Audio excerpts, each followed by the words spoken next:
The Roman dictator, Gaius Julius Caesar. He conquered Rome, then died for it. On the bitter, chilling morning of January 10, 49 BCE, a 50-year-old Roman general stood on the muddy banks of a small, seemingly insignificant river in northern Italy called the Rubicon. Behind him stood the soldiers of the Legio XIII Gemina, roughly 5,000 hardened veterans who had bled for him across the untamed forests of Gaul. In front of him lay the boundary of Italy proper, a border that Roman law strictly forbade any standing army to cross. To step across the water meant immediate treason, the ignition of a catastrophic civil war, and a point of no return. According to the ancient historian Suetonius, the general paused, wrestling with the colossal weight of history, before uttering a phrase that would echo through millennia: "Alia jacta est." The die is cast. With that single step, Gaius Julius Caesar plunged the Roman Republic into a terminal crisis, guaranteeing that the world he was born into would never be the same. Gaius Julius Caesar was born on either July 12th or 13th in the year 100 BCE in Rome, Italy. He was a Roman politician, military commander, prolific author, and ultimately the dictator of the Roman Republic. Operating primarily in the fields of politics and military strategy, Caesar is universally considered one of the most consequential figures in human history. His actions directly precipitated the collapse of the 500-year-old Roman Republic and laid the indispensable groundwork for the birth of the Roman Empire. Through unmatched military genius, ruthless political maneuvering, and sweeping administrative reforms, Caesar transformed a fractured Mediterranean republic into an autocracy that would dominate the Western world for the next 5 centuries. Caesar was born into the patrician gens Julia, an aristocratic family that claimed direct descent from Iulus, the son of the legendary Trojan prince Aeneas, and through him, the goddess Venus. Despite this divine mythological pedigree, the Julii Caesares were not particularly wealthy or politically dominant at the time of his birth. They lived in the Suburra, a crowded, working-class neighborhood of Rome characterized by towering tenement buildings, noise, and poverty. The political environment of his youth was incredibly unstable. The Roman Republic was tearing itself apart under the strain of its own rapid expansion. Massive wealth inequality, the exploitation of slave labor, and corrupt senatorial elites had led to violent populist uprisings. Caesar's early life was deeply shaped by his Aunt Julia's marriage to Gaius Marius, a new man of non-noble birth who reorganized the Roman legions and held an unprecedented 7 consulships. Through Marius, young Caesar was exposed to the power of populist politics, the Popularis faction, and the realization that a loyal professional army could subvert the traditional authority of the Senate. The ideological battleground of Rome directly threatened Caesar's life. When Caesar was 18 years old in 82 BCE, the ultra-conservative general Lucius Cornelius Sulla marched on Rome, appointed himself dictator, and began a bloody purge of political enemies. Because of Caesar's familial ties to Marius, Sulla targeted the young patrician, ordering him to divorce his wife, Cornelia, the daughter of a populist leader. Showing the iron will that would define his life, Caesar flatly refused. Stripped of his inheritance and his wife's dowry, he was forced to flee Rome, hiding in the Sabine Hills while suffering from malaria. Though Sulla was eventually persuaded to pardon him, reportedly muttering a prophetic warning that he saw many Mariuses in this young man, the experience taught Caesar the brutal reality of Roman power. The constitution was an illusion, and ultimate authority rested with the sword.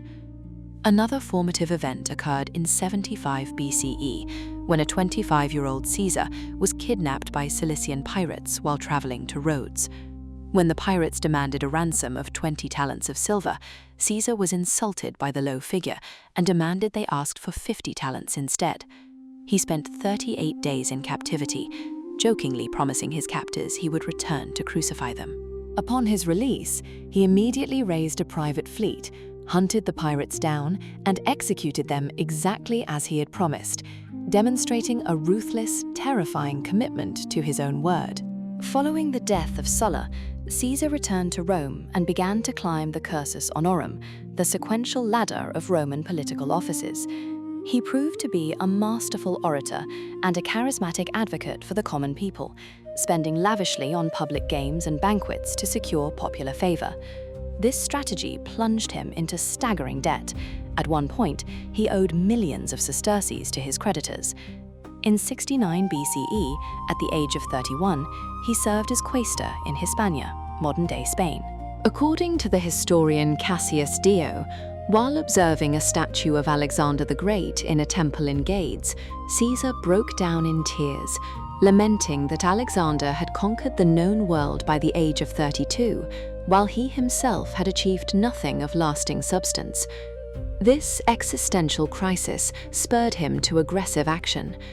By 63 BCE, through heavy bribery and populist rhetoric, he shocked the conservative establishment by winning the election for Pontifex Maximus, the chief priest of Rome's state religion. In 60 BCE, he forged a clandestine political alliance that would change history, the First Triumvirate. Partnering with Gnaeus Pompeius Magnus, Pompey the Great, Rome's most celebrated general, and Marcus Licinius Crassus, the wealthiest man in Rome, Caesar bypassed the Senate entirely.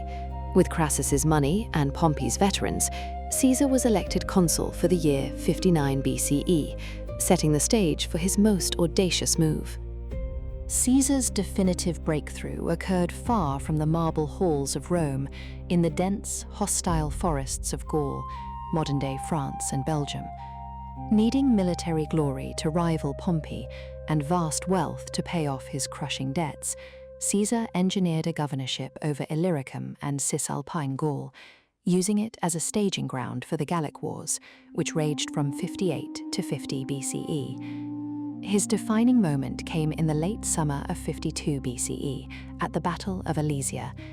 The brilliant Gallic chieftain Vercingetorix had united the fractured Celtic tribes and fortified himself in the hilltop town of Alesia with an estimated 80,000 warriors. Caesar, commanding roughly 50,000 legionaries, enacted a staggering feat of military engineering. He built an 11-mile inward-facing wall, circumvallation, to starve the Gauls, and when he learned a massive Gallic relief force of 250,000 men was approaching, he built a 13-mile outward-facing wall, contravallation, to protect his own troops. Trapped between two massive armies, Caesar fought on both fronts simultaneously, donning his famous red cloak and plunging into the front lines to rally his exhausted men. The total Roman victory broke the back of Gallic resistance forever, made Caesar unimaginably wealthy, and transformed him from a successful politician into a living legend whose military genius terrified the Roman Senate. Following his triumph in Gaul, the Senate, backed by his former ally Pompey, demanded Caesar disband his army and return to Rome as a private citizen to face prosecution. Instead, in 49 BCE, Caesar crossed the Rubicon, sparking the Great Roman Civil War. The ensuing conflict spanned the Mediterranean. The pivotal clash occurred at the Battle of Pharsalus in Greece in August 48 BCE. Despite being heavily outnumbered, commanding only 22,000 men against Pompey's 45,000, Caesar's brilliant tactical redeployment of his infantry decimated Pompey's superior cavalry. Pompey fled to Egypt, where he was assassinated by the advisors of the teenage pharaoh Ptolemy XIII. Arriving in Alexandria, Caesar was disgusted by the treacherous murder of a fellow Roman. He entangled himself in the Egyptian civil war, aligning with Ptolemy's sister, the 21-year-old Cleopatra VII. Their alliance was both political and romantic. She provided the wealth of Egypt, and he secured her throne. They had a son, Caesarion. Caesar then marched through Asia Minor, decisively defeating King Pharnacus II in 47 BCE at the Battle of Zala, in a campaign so swift that he summarized it to the Senate in 3 immortal words: Veni, Vidi, Vici. I came, I saw, I conquered. Returning to Rome, he was appointed Dictator Perpetuo, Dictator in perpetuity, in 44 BCE, effectively dismantling the republican system. Caesar is universally famous for his unparalleled military strategy, his charismatic populist leadership, and his sweeping societal reforms, the most enduring of which is the Julian calendar.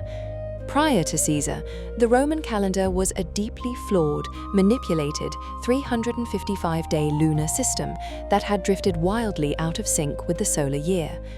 Relying on the expertise of the Alexandrian astronomer Sisigines, Caesar implemented a 365-day solar calendar, adding an extra day every 4 years.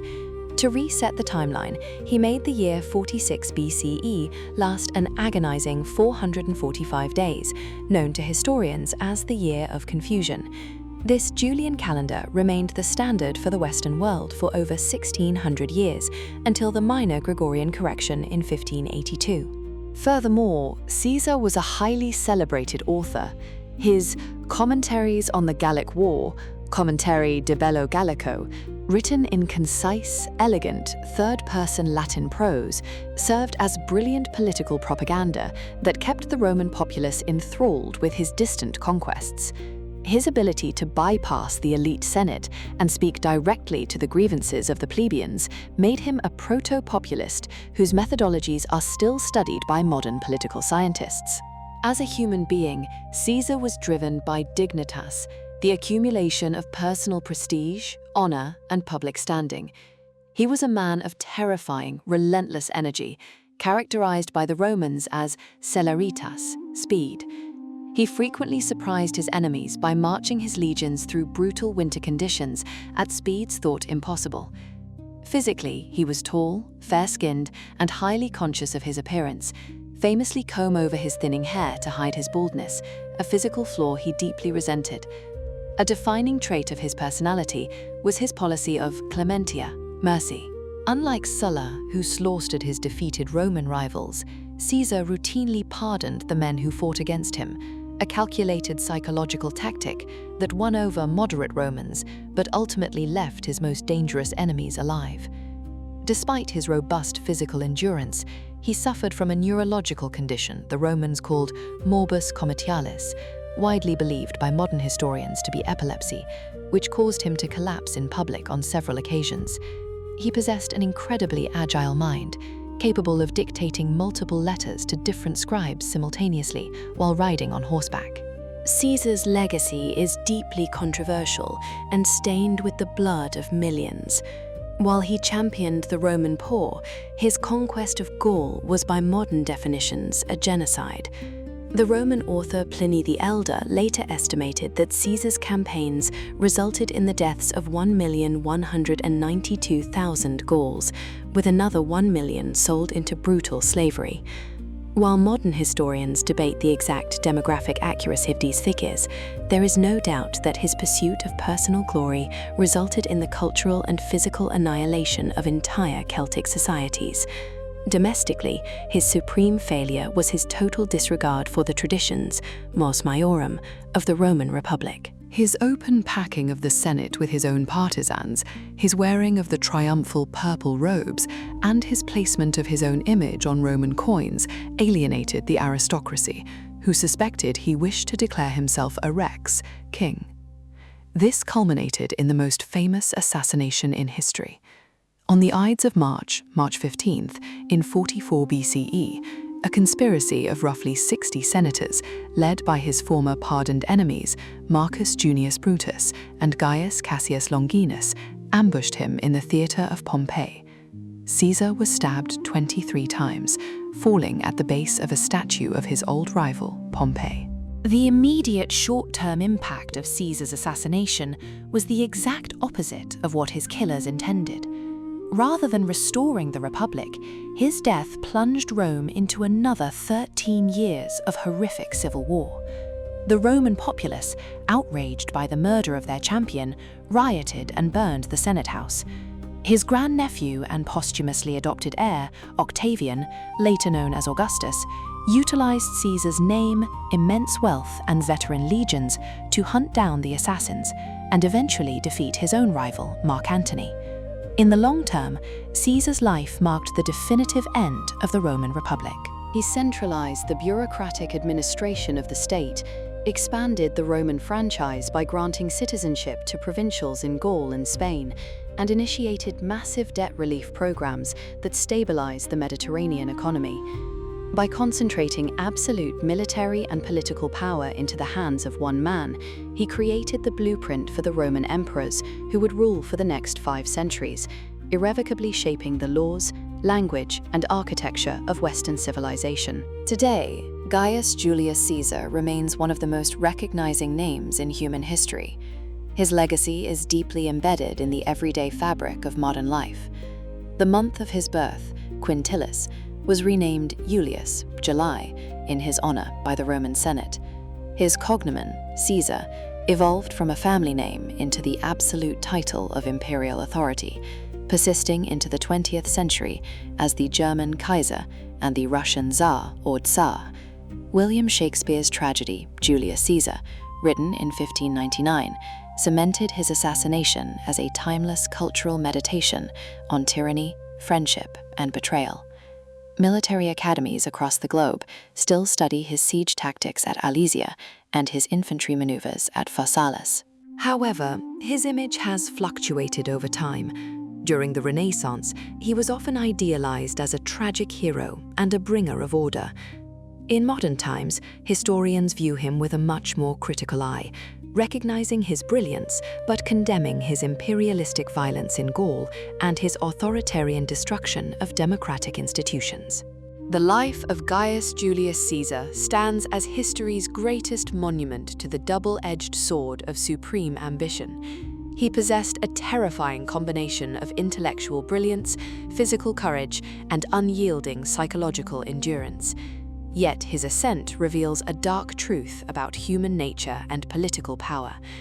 The very qualities that allowed him to save Rome from administrative chaos and military vulnerability were the exact same qualities that compelled him to destroy its liberties. He was a champion of the common people who enriched himself through the genocide of foreigners, a man of celebrated mercy who could not see that his pardoned enemies would eventually hold the daggers. Ultimately, Caesar did not just conquer the known world, he forced the world to adapt to his singular will, proving that sometimes the institutions of centuries can be entirely unmade by the relentless momentum of a single human life.